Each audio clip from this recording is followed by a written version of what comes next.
Alright, so you've got this nasty looking hole right here. So what I would do is take a hole saw or a paint can lid, anything round that's the right size, and go ahead and trace around it.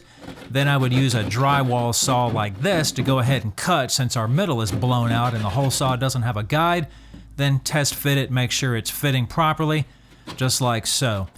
Next, I would take a hole saw, if you can, that's about 1.5 inches bigger than the one that we just did right there, or use a paint can lid, whatever.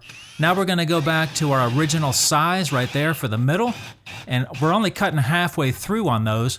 Then I would make several relief cuts all the way around that, flip the drywall over and cut it from the other side, and then we'll have a plug right there. So go ahead and break that out around there, and then just peel off all those papers, leaving the plug in the middle. Okay, might want to take a razor knife and kind of clean it up a little bit so it fits back in your hole real nice, just like so, okay? Next, let's go ahead and smear some mud on there. Don't be afraid to get a lot on there.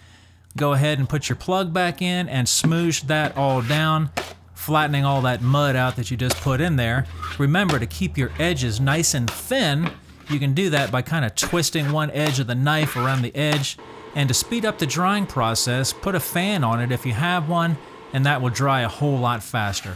Next, we're gonna add a second coat right here. Now I did kind of sand a little bit between the first and the second coats, so we're gonna go ahead and put that on there, keeping the edges thin. Once again, go ahead and twist the knife a little bit and go around that, keeping those edges nice and thin.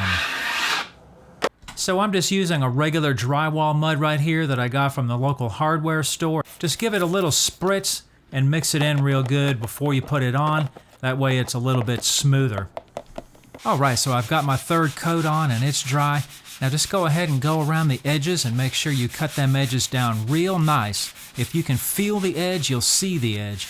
Go ahead and go through the middle, make sure the middle is all nice and smooth. Once you're done with this and you're happy with how smooth it is, just primer and then paint, and then you're done.